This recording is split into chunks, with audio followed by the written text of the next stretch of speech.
There is one person in this world whose opinion shapes you before you even know who you are: your mother.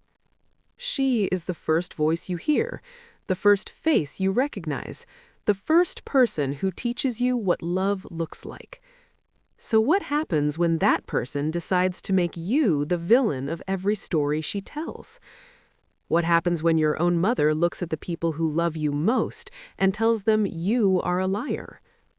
My name is Sophia. I am 30 years old, and for most of my life, my mother stood in every room I was not in and quietly, carefully, consistently destroyed my reputation with the people I loved. She told my aunts I stole from her. She told my cousins I was unstable. She told my grandparents I had abandoned the family. She told my siblings I was manipulative and dangerous. And because she was the mother, because she was warm and charming, brought food to every gathering, and cried beautiful tears at the right moments, everyone believed her. Everyone believed her over me. For 12 years, I tried to defend myself. 12 years of phone calls, of explanations, of begging people to see the truth. Nobody listened. Until the night my phone showed them everything. Stay with me, because this story is about more than revenge. It is about what happens when the truth finally has a voice, and what it costs a family to spend years choosing comfortable lies over difficult reality. Let me tell you about my mother, Linda. To the outside world, Linda is perfect. She volunteers at her church. She brings casseroles to sick neighbors. She remembers everyone's birthdays and sends handwritten cards. She cries at commercials about puppies. She calls herself a family woman, a nurturer, a devoted mother. And people adore her. They genuinely adore her. But there is a version of Linda that only her children have seen. A version that exists behind closed doors, in quiet conversations, in whispered words that leave no bruises but cause damage that lasts decades. I am the oldest of 3 children. My brother Marcus is 2 years younger. My sister Tanya is 5 years older. Growing up, there was a clear hierarchy in our house. Tanya was the favorite, sweet, obedient, never questioned anything. Marcus was the son, protected and pampered in the way only sons in certain families are protected and pampered. And I was the difficult one. Not because I was actually difficult, but because I asked questions, because I pushed back when something felt unfair, because at 12 years old, I told my mother that she was being unkind, and she never forgot it. From that moment, I was labeled difficult, dramatic, a liar. It started small. When I told my father that my mother had said something hurtful, she would look at him with those soft, wounded eyes and say, "I never said that. Sophia tends to exaggerate. You know how she is." And my father would look at me with that tired expression. "Sophia, stop making things up." I was not making things up. But nobody believed me because why would a mother lie about her own child? Here's the answer nobody wants to say out loud. Some mothers do. Some mothers are so threatened by a child who sees them clearly that they spend years discrediting that child before the child can speak their truth. My mother was one of those mothers. By the time I left home at 18, she had spent 6 years carefully building a version of me in everyone's mind, a version that was unstable, dishonest, ungrateful, and cruel. So when I left, when I started speaking my truth to family members, they already had a filter installed. Linda already told us about this. She said Sophia would try to turn us against her. She said not to listen. I was fighting a battle in a room I was never allowed to enter. For 12 years after I left home, my mother worked quietly and consistently to isolate me from my entire family. Let me give you specific examples, because I want you to understand this was not occasional, this was not accidental, this was a campaign. When I was 21, I missed my cousin Rachel's baby shower. I missed it because my mother told Rachel I had said I wasn't interested in attending because Rachel's pregnancy was a mistake. I never said that. I didn't even know there was a baby shower until 3 weeks later. By then, Rachel had been hurt and distant for weeks. When I tried to explain, she said, "Sophia, your mom told me what you said. I don't want to be in the middle." When I was 24, my grandmother got sick. I drove 4 hours to visit her in the hospital. When I arrived, my aunt met me in the hallway and said, "Your mother told us you hadn't visited because you were angry about not being in the will. Is that true?" I had not heard one word about any will. I was there because my grandmother was sick and I loved her. But the seed was already planted. The entire visit, I could feel eyes watching me, evaluating me. When I was 26, I got engaged to my husband, Tom. I was so happy. I called my mother first, like a fool, still hoping for a connection. She was warm on the phone. "Congratulations, sweetheart. I'm so happy for you." 2 days later, my brother Marcus called me. He said, "Mom says you called her to rub it in her face that you're getting married before Tanya. She said you were cruel about it." I had said nothing of the sort, but Marcus believed her. Of course he did. When I was 28, my sister Tanya got married. I was not invited to be a bridesmaid. When I asked Tanya why, she couldn't look at me. She said, "Mom said you had made some comments about my fiancé, that you thought he wasn't good enough." I had never said a single negative word about Tanya's fiancé. I'd only met him twice, and both times I'd been warm and welcoming. But Tanya believed my mother. And so I sat in a pew at my own sister's wedding, alone, watching the family I'd grown up with act as though I were a stranger. That night, I drove home and cried so hard I had to pull over on the highway. I called my mother. I said, "Mom, why are you doing this to me? Why do you keep telling people I said things I never said?" She was silent for a moment. Then she said, "Sophia, I think you need to speak to someone professional. You've always had trouble with reality." I hung up the phone, and I made a decision. I was done defending myself with words. From that moment, I started keeping records. I started saving everything. Every text message my mother sent me, every voicemail, every email, every interaction we had, I documented. I also started having conversations with my mother over text rather than phone whenever possible, because text leaves a record. I would bring up things she'd supposedly said to family members. I would ask her about them directly, in writing, where she couldn't deny it later. For 2 years, I built my case quietly, patiently, without telling anyone what I was doing. My mother, confident after 12 years of being believed over me, wasn't careful. She forgot that I was watching. She forgot that I was documenting. She kept doing what she'd always done. She just didn't know I was collecting receipts. The messages started telling a picture. A very clear, very damning picture. In one text exchange, she wrote to me, "You were so sweet at Aunt Patricia's birthday. I told everyone how proud I am of you." But 2 weeks earlier, I had a voicemail from Aunt Patricia saying, "Linda told me you had called her crying and said you didn't want to come to my birthday, but felt obligated."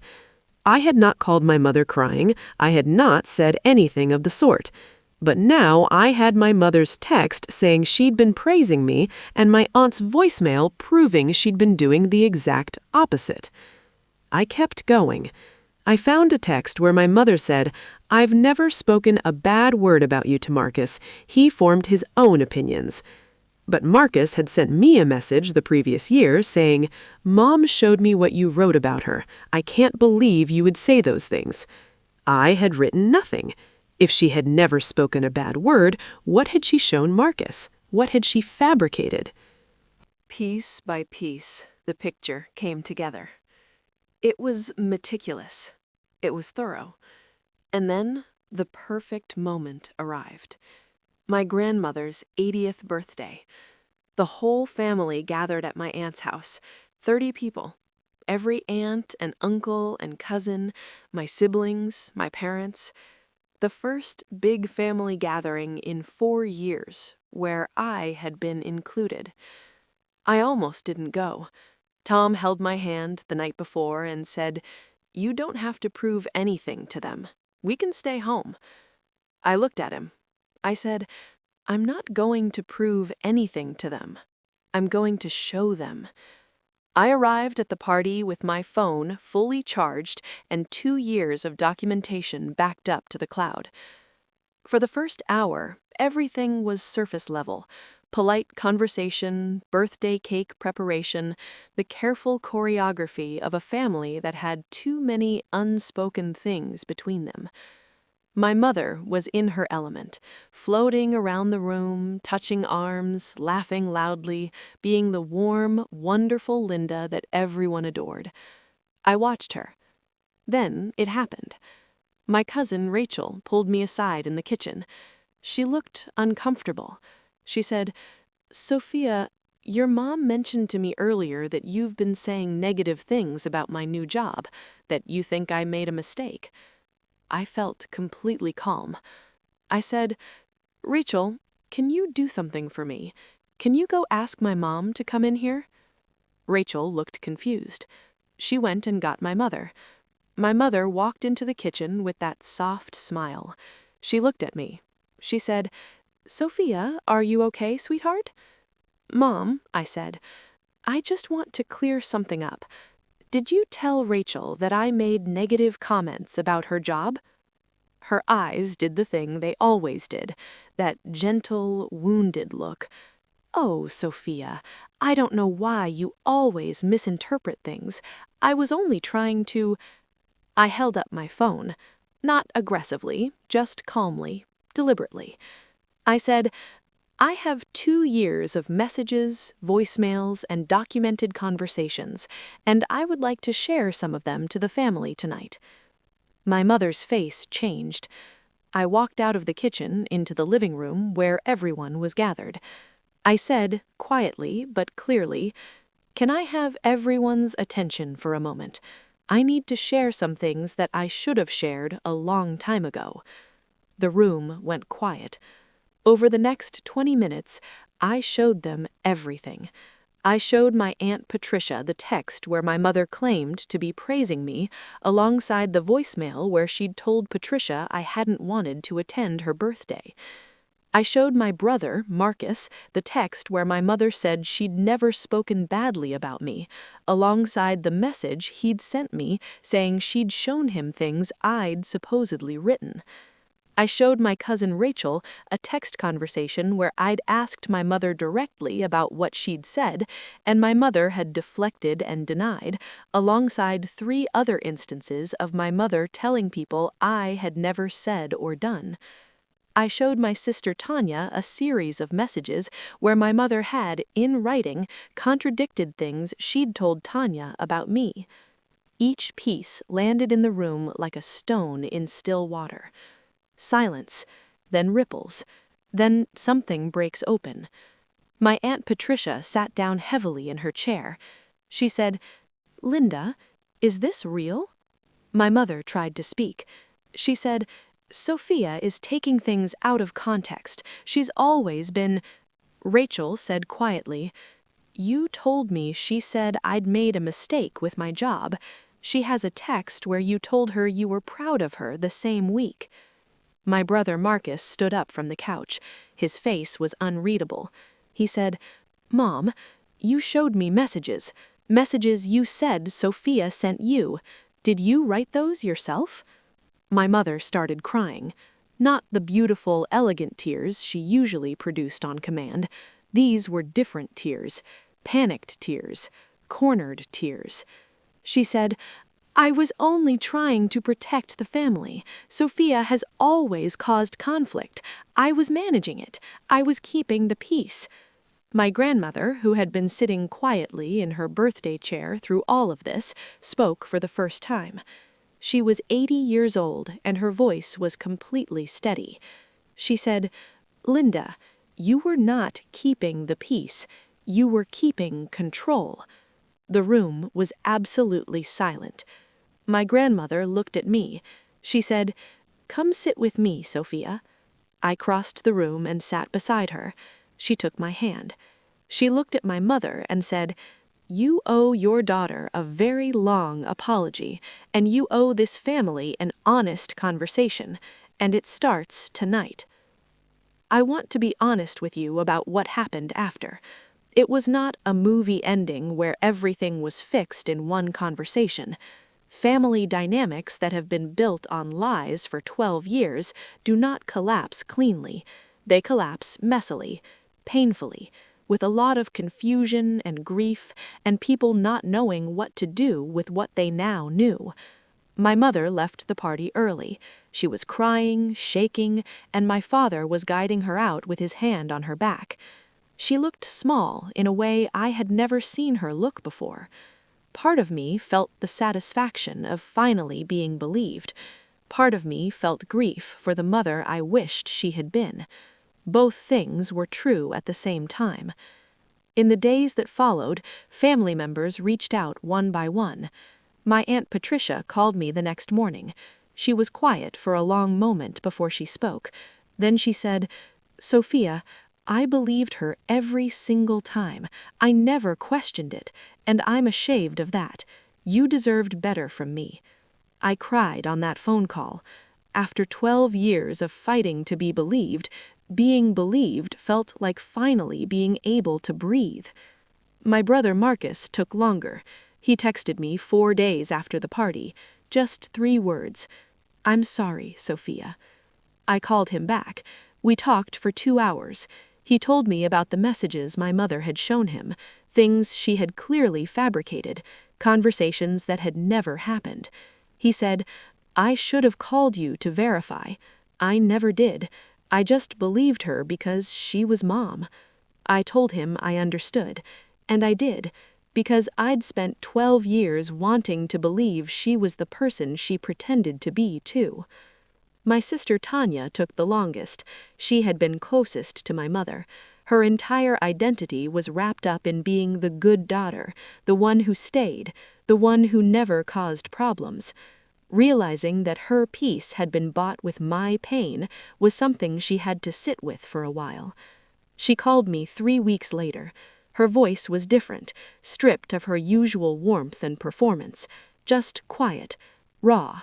She said, "I don't know how to explain what I've done without making excuses, so I'm not going to explain it. I'm just going to say that I was wrong. I was deeply, profoundly wrong, and I don't expect your forgiveness. I just need you to know that I know what I did." I sat with that for a long time. Then I said, "Mom, I don't need an explanation. I needed the truth to finally be heard, and it was.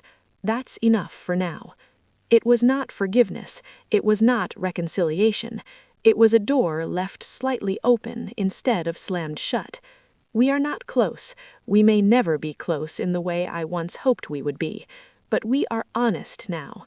For the first time in my entire life, there is honesty between us. And honestly, that feels like more than I ever had before. I have thought a lot about why I'm sharing this story. Not for sympathy, I have enough of my own. Not for vindication, the truth vindicated itself. I am sharing it because I know people are listening right now who have a version of my mother in their lives. Someone who has spent years shaping how others see you. Someone whose version of reality gets accepted while yours gets questioned. Someone you love deeply, desperately, who keeps hurting you in ways that leave no visible marks. I want to say something directly to those people. Document everything. Not because you are planning revenge, but because the truth deserves a record. Because when someone works hard to make you look unstable and dishonest, evidence is the only language that cuts through. And I want to say something else. Being disbelieved by the people you love is one of the most painful experiences a human being can have. It makes you question your own memory, your own sanity, your own worth. But here is what I know now that I did not know at 18 or 22 or 27. Your truth does not expire. It does not matter how many years have passed. It does not matter how many people have been told a different version. The truth waits, patient and permanent, and when it finally has a voice, it fills every room it enters. My mother spent 12 years telling everyone I was a liar. In the end, my phone told the truth she couldn't. I am not a liar. I never was. And finally, after 30 years, my family knows it too. If someone in your